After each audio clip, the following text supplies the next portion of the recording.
Welcome to Toffee Blue View, your source for all things Everton. All right? I'm Gerry. We have David and Max here. All right? David's back from his vacation to Antarctica. Wonderful. The penguins this time of year, I hear, David. I'm a busy guy. He's everywhere. So, guys, this weekend was bad. It's the only...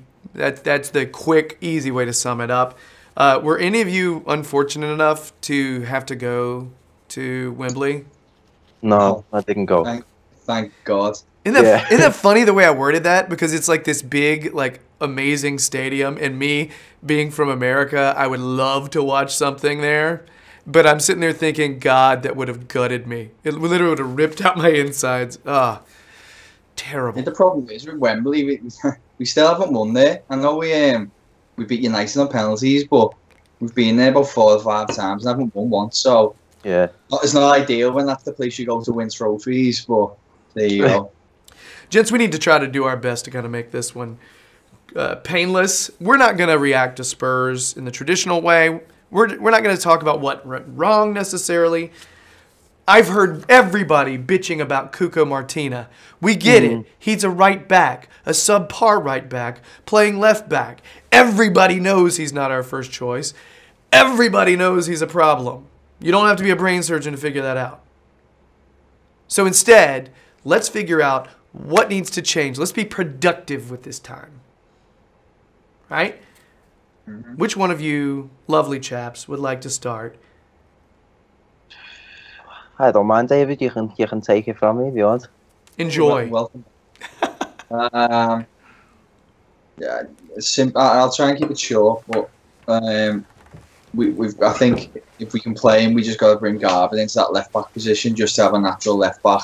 I'm just thinking about stuff that's realistic that can be done as in the next game. We're not talking about who we can bring in, just what we can do straight away. Garvin left back, I think, has got to come in. And we've got to shoot more. It sounds common sense, but we've just got to start getting in and around the box and just shooting. Even if they go well over the bar or straight into the keeper's arms, we've got to start creating more goal scoring opportunities. So I'm not going to dwell on Saturday. It was probably one of the worst results in a long time. So yeah, we've got to start shooting more. It's as simple as that. I think if we sort out that left back position, get a natural left back there, I think straight away that'll add more balance to the defence, add more balance going forward as well. But yeah, it's so hard for me personally. I come away from Saturday struggling to think what more I could change, because I think too many players are just letting us down. So I think everyone needs to up the game. Yeah, I think as you say, we need to find like actual solutions that we can't be. Oh, just carry on, see what happens in this January window.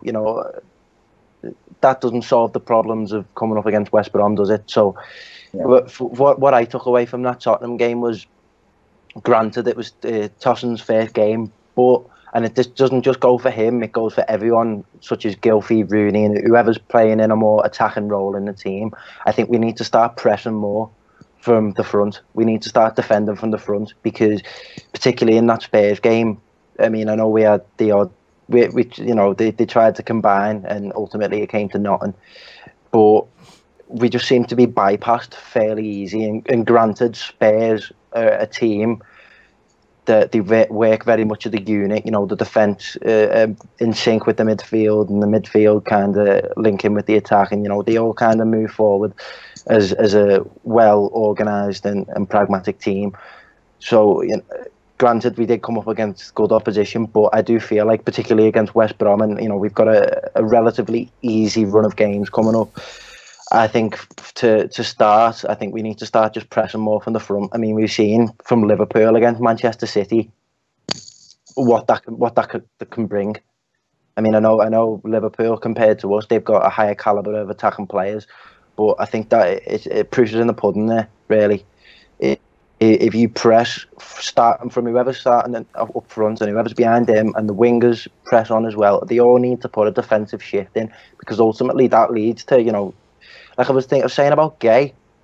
Yeah, Gay was doing a lot of running round, but what he does need to do, he needs to win the ball. He can't just harry it out into a more disadvantaged position for Spurs. We need to start winning that ball further up the field, because this links into David's point. What's that going to lead to? Shots. And I mean, we've had 4 shots on target in the last 5 Premier League games. That is absolutely atrocious.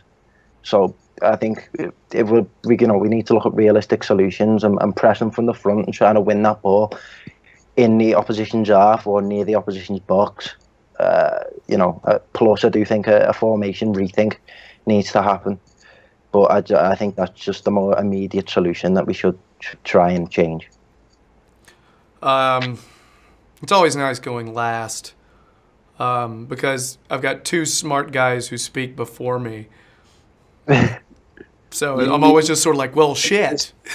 No, when you've just had all this shit boiling in your mind, and I listen to other podcasts and videos and other people's reactions. Obviously, like as Gerry said, you get Cuco Martina getting all this shit saying, "Oh, where was he? He wasn't even on the pitch. He was that far out of position." And I think that the club's fault, if any. You look at some of the left backs that we could have. I do think that cover all you like, but we do need to find someone at left back that can slot in, because Baines isn't getting any younger. And I think a transfer that I've been watching, a player that I've been watching, thinking, why didn't we get him years ago? Ricardo Rodriguez, who's gone from Wolfsburg to AC Milan. He was so good. He scored a fucking great free kick against us in Europe. I know, sorry, I digress. No, you're fine. I was saying it just because you guys covered so many very valid points. Definitely don't feel bad about getting everything out of your brain, Max. Because I've got to do it now, and I'm going to ramble. But basically, all right. I saw a lot of really poor defensive communication. Martina, yeah, he struggled. There was some moments where he struggled. Not the only one. Not the only defender to struggle. I've seen people over this weekend after that game saying John Joe Kenny is not up to it, period. Okay? After that game. Now, that's a player who was the Toffee Blues Player of the Month for December. Okay? And that was voted by supporters. All right? So after a game like that, everyone is suspect as far as defense, definitely. All right? Especially that defensive collapse. So, yeah, the defensive communication was shit. I think a big part of it, I noticed our little unbeaten run when Sam took over, Mason Holgate, Ashley Williams, defensive pairing. I would like to go back to that. All right? No, Jags is an able person many times. He makes mistakes just like everybody else. I just don't know if his communication is as good as with Holgate, because Holgate and Williams are peeps. Do people say that anymore? So yeah, they're friends. They hang out, whatever. So I would go back to them, and I would agree, throw Garbutt in on the left. He may struggle defensively, but at least we're gonna have somebody getting forward and putting in some beautiful curling balls. That's going to happen. Leave Kenny in. He's fine. Who else? He's 20 years old. Yes. 20 years old, having his first season due to Seamus Coleman being out. It's his first season in the first team, and people call him for his head after that performance. Yeah. Need to just double think there, really. It's just a problem with football fans in general. It's such a short-term cycle. So within 2 bad game weeks, someone can be the worst player in the world, and then 2 good game weeks, they're fantastic again. So I think you just got to take what you see online, pinch of salt. You always get these moaning bastards. But yeah, it was interesting what you said, Max, about depression. I think that is probably one of the biggest things Everton need to learn to do. Sadly, it isn't an overnight thing, but we seem to hoof the ball up and get back into a defensive position rather than following the ball out. So naturally, all you're doing then is just inviting the pressure back onto yourself. Everyone needs to go out as a unit, and they're not doing it. And that's why we seem to be so defensive against every team. And when we were talking maybe 4 or 5 weeks ago about this one tactic fits all type thing, that's kind of what it is. That's why it feels like we're always the defensive team, because we're just we're not pressing at all up the pitch. And something I think would actually help our pressing, all right? I'm having trouble with Rooney and Sigurdsson being on the field in the positions they're playing right now. Okay? The derby, FA Cup derby, all right? We got our goal, sadly, after Rooney subbed out.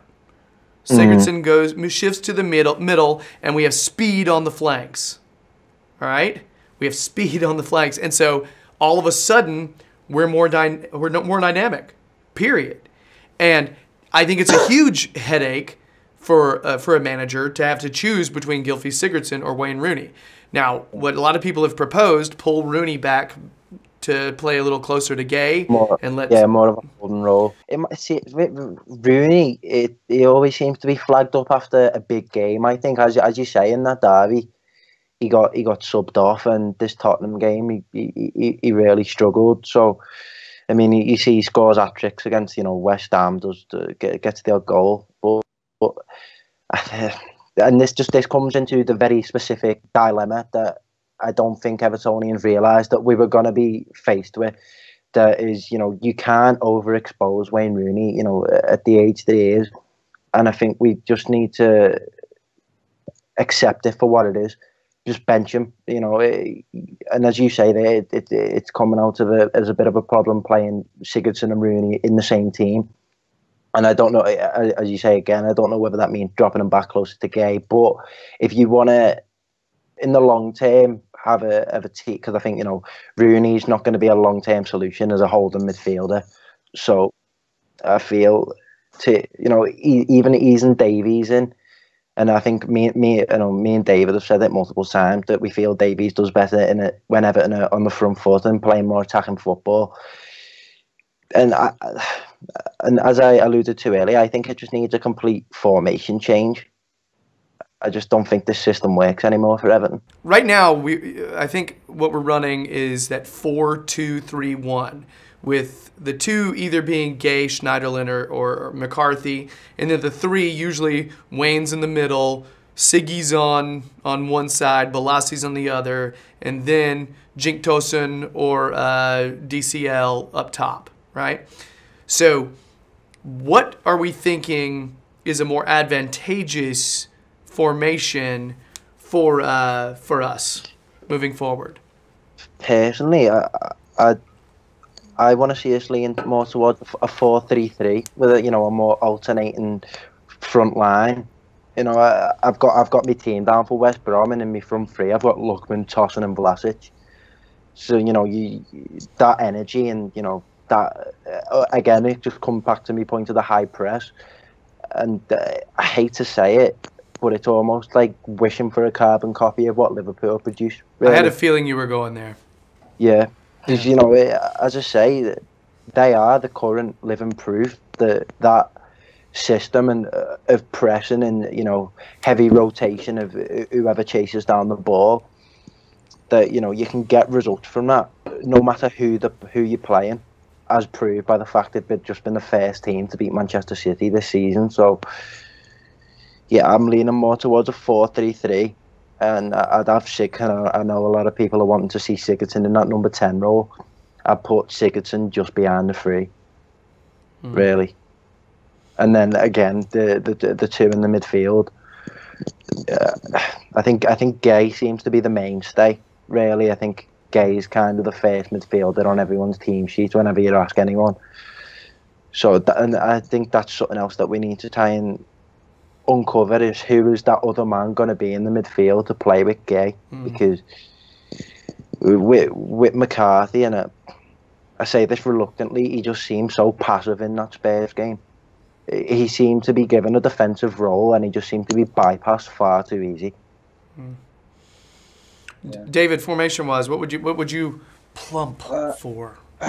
I'd eventually like to go to something that Max is talking about, but my only issue is with this current squad is I just think they just don't know the roles well enough, and they're always so unbalanced that I'd probably want to just maybe see a 4-4-1-1, so it's a bit more rigid, and we just have two out-and-out wingers we have Gay with someone in the centre, Sigurdsson in the 10, and like Tosin up front as a lone striker. Just because I just want to see some balance in the team for a little bit, you know, and everyone kind of knowing the jobs. Because I feel like when we're playing this 4-2-3-1 or variations of it, everybody from the defence upwards just looks completely lost. So I don't. As I said, I'd like to eventually go to what Max is talking about, because I think forward at this level. But I think if for this current group that we're stuck with at the moment, I'd like to see a 4-4-1-1 and have a bit more balance across the squad and be just a bit more rigid. Everyone doing the job right. Having two wingers on the wings. Because, I just don't like this formation that we've been playing all year. Yeah, I wouldn't mind seeing 4-4-1-1. Max, your formation, I agree. I actually thought it was something that would help us like before Sam got here. You know, I thought with the parts that we had, I thought it fit well for our personnel. I don't know that Sam has ever really used a formation like that very much, you know, because he tends to be more of a defensive-minded guy. He's usually pretty flexible, but I've just never seen him run 4-3-3. Oh, I know. What I'm worried about is, a comment that he made after the game of the players didn't fancy attacking today, and something that I tweeted.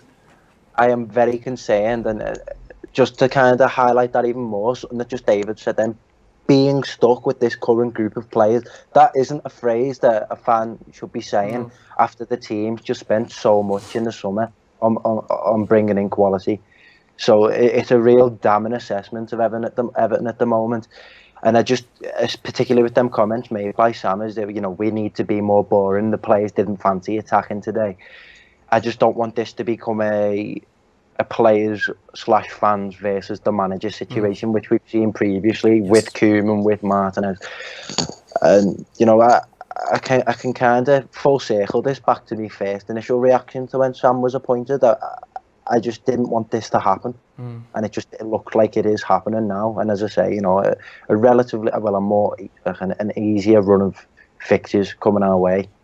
So hopefully we can see a bit of an experiment with the formation and the variations of the type of football that we play, rather than just the one fits all type of tactic. So yeah, I'm worried. I can't really hide that.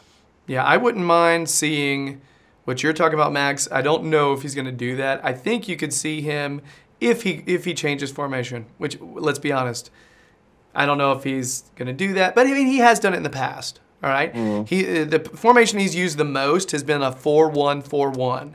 Like, I went back past years and I saw the different kinds of formations he's done in the past. That wouldn't be the worst thing as long as he's not running two right in front of the, you know what I mean? That just screams isolation for whoever's playing up front, though, and that seems to be a huge problem with Everton. So I guess it depends on who actually goes with. Like, if you've got one in front of the four, and then if you can manage to have that space between the one and the four, and then the four pushes forward with the one, I think that would be the ideal. You know what I mean? Like, I would hope, but. You're right. If we continue with the same tactics, the same thought process, the same approach, then the one is going to be isolated every time. Every time. So, I don't know, guys. I would if he could run a 4-1-4-1 properly, I'd be fine with that. 4-4-2, 4-4-1-1, 4-3-3. We're really saying everything except what we're running right now. Everything except for that. All right, because guys, the reason we're holding back from some of these formations with one up top by itself is because Cenk Tosun was by himself on Saturday, and he was. I mean, Max and I were talking off camera, David. Cenk Tosun, I'd say that was that was my favorite positive from Saturday's game. All right? I thought he held the ball up well. I think he's smart. He's strong. He wins the ball in the air. I like him. So something that kind of got got flagged to me, which is weird. I think I was watching NBC's coverage of the game, and something that the commentator came out with was he emphasised it quite heavily, actually, that Czech Tosin, he wasn't Allardyce's. Allardyce basically just isn't happy with the fact that Walsh has been so insistent and keen on in bringing him in. So it's almost as if, you know, Allardyce is having to use this man up front, when in reality, because something that I said as soon as he took him off, which I wouldn't have, by the way. I don't know why you'd substitute a player who's got so much promise on the debut.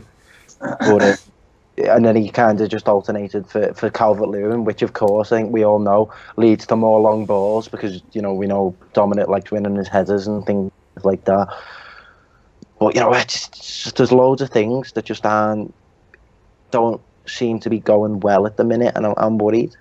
You know, it's funny, like, I actually read a few places that it was Big Sam that had been watching Tosin in the past, like in previous years. I'm not sure. That's just something that the commentator came out with, and particularly with taking him off as he did, it kind of emphasised the point to me that I'm not sure if Sam, not if Sam actually wants him, but if Sam wants him to be the focal point of his team. I mean, and the way he spoke about him in press conferences as well, saying this lad clearly is the best striker that we can get for this price, and just the way he doesn't seem. I don't know if excited. No. I thought Sam's subs were more about damage control and keeping players from getting injured and that kind of thing, rather than trying to take the game back. I think Balassi needed to be taken off, because he was bad Saturday. He was bad. He was. It's just where, you know, I can't sugarcoat it. I don't think he's ever been that good since he's come, to be honest. Because people keep making excuses about his injury, and by the way, that is a terrible injury, and it does take a while to get back up to speed. But the Balassi we're seeing now was the Balassi I remember before his injury as well. There's no product, and it's always the step overs with no kind of progression in the move. It's I said we're not going to. I know we're not going to start going too negative, so I'm not going to dwell on that. But just as a point, I just don't. I think what we're seeing now is probably what we'll get, and maybe 2 or 3 times a year he'll give us a fantastic performance. I don't think he's got the same explosiveness that he had before his injury. That's what I'm not seeing. He used to be able to just tap the ball sideways and beat a man just with pure power and speed. And I don't see as much of that. He has done it. To be fair, since he's been back, he has done that a time or two. Yeah, he beat a few men against United, but I just, particularly from watching that Tottenham game, his whole game seems to be a gamble. He gambles on beating the man, then he gambles on throwing the cross in. And it's 9 times out of 10, it's a proper loose cannon of a cross that doesn't. He doesn't get his head up. He never gets his head up for him. This is something that, you know, it needs flagging. That again, it might just be. This might sound like I'm making an excuse for his injury. It might be his injury not performing. I did have my doubts when we brought him in, but I don't want to dwell on that. I don't want to be negative, because I still do feel like he could be good if he produces the form that we've seen him produce for Palace, etc. But I'd rather see Vlasic in that position, because we've seen how direct Vlasic is. Vlasic doesn't beat a man and then hope on swinging the cross in. Vlasic will make sure that there's a man on the receiving end of whatever ball he plays next. He just seems to be a much more intelligent footballer. So I feel like we are phasing him as a starter now. I hesitate to judge anyone on that one performance. You know what I mean? Because it seemed like anybody in offense, anybody in the attack, seemed like they were by themselves. Balassi, I say every time he got the ball on the wing, you didn't see anybody in the frame with him that he could maybe do like a short combination with. It was always him trying to think about going past somebody and then eventually doing a really hesitant, take-on move and losing the ball. The other team gets it and they're going the other way. But it is the kind of thing we've seen before. So I have less belief in Balassi than I had before. Again, though, that game, I hope that's not indicative of our players. I hope not, because that second half was shit. There's no better way. If we just did a reaction video people, you literally would have just had Max, David, and myself say shit, shit, shit, and it would have been like a 30-second video, and that's it. All right? Because that's all we really wanted to do. Just saying. And it's turned into this epic piece. So, yeah, and we did want to make sure that we said that Cenk Tosun looked good. There are people out there slating him, saying he didn't look that great. I thought he looked impressive for the situation, certainly. Yeah. You know, somebody who can help us for sure. And apologies to the Turkish fans who watched that on Saturday. Not every game looks like that.